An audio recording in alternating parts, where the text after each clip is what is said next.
नमस्कार दोस्तों, आज हम बात करेंगे हिंदू धर्म का सबसे प्रमुख ग्रंथ महाभारत, जिसमें रोचक ही नहीं बल्कि अद्भुत और प्रेरणादायक कथाएं वर्णित। आज हम महाभारत के एक ऐसे ही पात्र के बारे में बात करेंगे जिसे हमारा समाज और संसार भूल चुका है, क्योंकि महाभारत में ऐसे बहुत से पात्र रह गए हैं जिनके बारे में हमें बताया ही नहीं गया।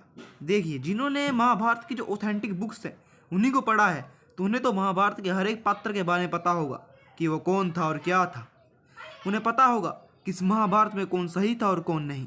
और जिन्होंने केवल यूट्यूब पर फेक वीडियोस और टीवी सीरियल ही देखा है तो उनको बस इतना ही पता होगा कि कर्ण वैसा था और अर्जुन ऐसा था। हमारे यहाँ कुछ लोग महाभारत के सभी बाकी पात्रों को भूल ही गए हैं, पीछे पड़े हैं तो केवल जस्टिफाई करने में कि कर्ण अर्जुन से बेहतर था। अरे यार, बेहतर था तो ठीक है ना, मैं भी मानता हूँ कि कर्ण एक उच्च कोटि का योद्धा था, पर क्या किया तो उसने भी अधर्म था। और आजकल हमारे टीवी सीरियल में यही सब तो है, इन्हीं पर सबसे ज़्यादा फोकस किया जाता है। और सूर्यपुत्र कर्ण सीरियल में केवल कर्ण का ही महिमा मंडन किया गया है, पूरा सीरियल फिक्शनाइज कर रखा है। और उन जगहों पर भी जहाँ कर्ण गलत था वहाँ पर भी उसे ही सही बताया गया है। और आज मैं आपके सामने महाभारत का एक अनसुना पात्र लेकर आया हूँ, जिसके बारे में हमारे टीवी सीरियल के क्रिएटर उसके बारे में बताना बिल्कुल भूल ही गए हैं। चलिए आज हम बात करते हैं उसी के बारे में इसी वीडियो में। बने रहिए मेरे साथ लास्ट तक। महाभारत में कौरवों की संख्या 100 बताई जाती है कि कौरव 100 भाई थे, लेकिन सच ये नहीं है। कौरव 100 नहीं बल्कि 101 भाई थे। और वो कैसे, चलिए बात करते हैं कि सबसे पहले कि ये 101 भाइयों का जन्म हुआ कैसे। गांधारी माता को 100 पुत्रों का वरदान था और जो नहीं ये वरदान स्वयं भगवान शिव ने दिया था। गांधारी माता पांडवों की माता कुंती से पहले गर्भवती हुई थी, किंतु गांधारी माता बहुत ही लंबे समय तक गर्भ अवस्था में रही। 1 वर्ष से भी ऊपर हो चुका था और इसी क्रोध में आकर माता गांधारी ने अपने गर्भ में जोर जोर से मुक्के मारने शुरू कर दिए, जिसके कारण उनका गर्भपात गिर गया और उन्हें उसी समय अत्यंत पीड़ा होने लगी और उन्होंने एक मांस के लूथड़े को जन्म दिया, ना कि एक शिशु को। तभी वहाँ पर तुरंत ही महर्षि वेदव्यास को बुलाया गया और उन्होंने उस मांस के लूथड़े को देखकर कहा कि गांधारी ने एक गर्भवात को जन्म दिया है, अर्थात इसी मांस के लूथड़े से गांधारी को 100 पुत्रों की प्राप्ति होगी। तब महर्षि वेदव्यास ने 100 घड़ों में इस मांस के लूथड़े का रक्त घी से भरकर ढक दिए और उन्हीं एक घड़े में से दुर्योधन का जन्म हुआ और बाकी सभी घड़ों में समय समय पर दुर्योधन के बाकी भाइयों का जन्म हुआ। और इसी प्रकार 100 भाइयों का जन्म हुआ। और महर्षि वेदव्यास ने माता गांधारी की इच्छा अनुसार एक घड़े में से एक पुत्री का जन्म भी हुआ, जिसका नाम दुशाला था। तो अब ये 100 भाई थे, तो प्रश्न ये उठता है कि 101वें भाई का जन्म कैसे हुआ। देखिए, जो ये धृतराष्ट्र था ना, ये बहुत ही स्वार्थी था। इस हस्तिनापुर के सिंहासन के लिए वो चाहता था कि उसका पुत्र ही राजा बने। यदि पहले पांडु का पुत्र पहले पैदा हुआ तो उसे राजा बनना पड़ेगा।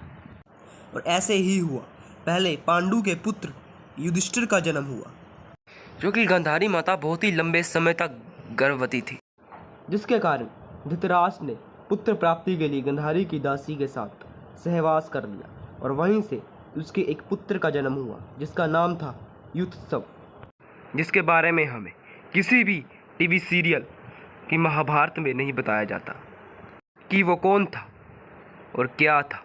लेकिन फिर भी युत्सु दुर्योधन और युधिष्ठिर से छोटा ही था।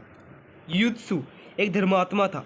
युत्सु महाभारत युद्ध का एक ऐसा पात्र था जो कौरवों में धृतराष्ट्र का एक इकलौता पुत्र था जो कुरुक्षेत्र युद्ध से बच गया था। धृतराष्ट्र का यह पुत्र उसके बाकी सारे पुत्रों में से सबसे उज्जवल एवं तेजस्वी था। युत्सु दुर्योधन का सुतेला भाई होने के कारण उसे अधिक पसंद नहीं करता था और उसका सदैव अपमान किया करता था। दुर्योधन के भाइयों में से एक विकर्ण भी था, जो वह माता गांधारी के पुत्रों में से ही था। वह उन 100 भाइयों में सबसे अधिक समझदार व धर्मात्मा माना जाता है। युत्सु को एक नैतिक योद्धा के रूप में माना जाता है। वह कभी भी बुराई की ओर अग्रसर नहीं हुआ, उसने केवल धार्मिकता का ही मार्ग चुना।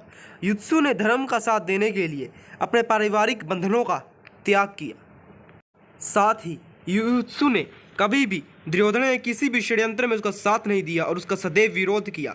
इसलिए युद्ध में केवल इन 100 भाइयों का ही सर्वनाश हुआ। युयुत्सु ने पांडवों को दुर्योधन की चालाक योजनाओं के बारे में बताकर भीम की जान बचाई, परंतु हमारे टीवी सीरियल सूर्यपुत्र कर्ण में तो ये दिखाया जाता है कि पांडवों की सहायता कर्ण करता है भीम को ढूंढने में। युयुत्सु को तो किसी भी हमारे महाभारत टीवी सीरियल में दिखाया ही नहीं जाता। युयुत्सु ने दुर्योधन के हर षड्यंत्र का विरोध करते हुए द्रौपदी के चीरहरण का भी विरोध किया था, परंतु हमें केवल बताया जाता है कि 100 भाइयों में से केवल विकर्ण ही ऐसा था जिसने द्रौपदी वस्त्र हरण का विरोध किया था। युयुत्सु को तो इसमें से बिल्कुल हटा ही दिया रहता है। युयुत्सु ने महाभारत के युद्ध को रोकने का अपने स्तर पर बहुत प्रयास किया, पर वो असफल रहा। जब युद्ध प्रारंभ हुआ तो वह कौरवों की ही ओर था, परंतु युद्ध शुरू होने से पहले युधिष्ठिर ने कौरवों के सभी योद्धाओं को अवसर दिया कि जो भी हमारे पक्ष में आना चाहता है और धर्म के लिए युद्ध लड़ना चाहता है तो वो आ सकता है। और युयुत्सु एक धर्मात्मा था, वही उसे एक सही समय लगा कि वह अधर्म का पक्ष त्याग कर धर्म की ओर आए, क्योंकि दुर्योधन ने कभी भी उसे अपना भाई नहीं समझा। युयुत्सु हर समय यह प्रयास करता रहा कि वह दुर्योधन को बुराई की ओर अग्रसर ना हो, पर उसने उसकी एक न चली, जिसके परिणाम स्वरूप युयुत्सु ने पांडवों का पक्ष चुना। युधिष्ठिर ने युयुत्सु को गले लगाकर उसका स्वागत किया। युयुत्सु ने महाभारत युद्ध में अपनी एक अहम भूमिका निभाई। युधिष्ठिर जानते थे कि युयुत्सु किस कार्य में सबसे योग्य है। युधिष्ठिर ने उसकी इसी योग्यता को देखते हुए उसे योद्धाओं के लिए हथियारों और रसद की आपूर्ति व्यवस्था का प्रबंध देखने के लिए नियुक्त किया। पांडवों की केवल 7 अक्षौहिणी सेना थी। युयुत्सु ने अपने इस दायित्व को पूरी जिम्मेदारी के साथ निभाया और अभावों के बावजूद भी पांडव पक्ष को हथियारों और रसद की कमी न होने दी। 18 योद्धाओं में से युयुत्सु भी एक योद्धा था जो महाभारत के युद्ध में से बच गया था। युद्ध के बाद युधिष्ठिर ने उन्हें अपना मंत्री बनाया, और जब युधिष्ठिर सशरीर स्वर्ग जाने लगे तब उन्होंने परीक्षित को राजा और युयुत्सु को उनका संरक्षक बना दिया। और युयुत्सु ने ही धृतराष्ट्र की मृत्यु पर उसे मुखा अग्नि देकर अपने पुत्र धर्म का पालन किया। परंतु कुछ लोग युयुत्सु को विश्वासघाती कहते हैं, परंतु मैं उन लोगों को कहना चाहता हूँ कि युयुत्सु ने अपने परिवार और कुल की मर्यादा से ऊपर उठकर धर्म और सत्य की मर्यादा को चुना। उसी की प्रेरणा से उसने कुल और परिवार के बंधनों को काट दिया, जिन्हें भीष्म जैसे योगी और गुरु द्रोणाचार्य भी नहीं काट पाए थे। भीष्म पितामह और गुरु द्रोणाचार्य भी जानते थे कि कौरवों ने पांडवों के साथ अन्याय किया है, यहाँ तक कि उन्होंने स्वयं अपने सामने द्रौपदी का वस्त्रहरण होते हुए देखा, फिर भी अपनी आंखें नीचे झुका ली। परंतु युयुत्सु जो एक धर्मात्मा था, उसने इसका कड़ा विरोध किया। और यदि हम युयुत्सु को देखें तो वह न्याय और धर्म के पथ पर हमें अधिक दृढ़ दिखता है। उसने झूठी मर्यादाओं को चिंता ना करके न्याय की भावना से अपने जीवन को उत्तम बनाया। कुछ नासमझ लोग हैं जो इसे कुलघाती में विश्वासघाती कहते हैं। मैं इन लोगों को कहना चाहूँगा कि आप फेक वीडियोज़ और अधर्मियों का महिमा मंडन करने के बजाय महाभारत की ऑथेंटिक बुक्स ही पढ़ें, तो आपको पता चलेगा कि वो कितना बड़ा शूरवीर था। पांडवों के वहाँ उसका अपार स्वागत हुआ, उसने पांडवों की ओर से पूरी सच्चाई के साथ युद्ध किया। इन सब को देखकर हमें युयुत्सु के रूप में एक ऐसा पात्र मिलता है जिसने सत्य और धर्म के प्रति अपूर्व दृढ़ता और साहस था, और जिसने कभी भी झूठे बंधनों में बंधकर अपनी आत्मा को नहीं बेचा था। अगर आपको महाभारत की ये जानकारी हमारी वीडियो में अच्छी लगी तो हमारे वीडियो को लाइक, कमेंट और चैनल को सब्सक्राइब करें, आने वाली नोटिफिकेशन आपको सबसे पहले पता चले। थैंक्स, और मिलते हैं नेक्स्ट वीडियो।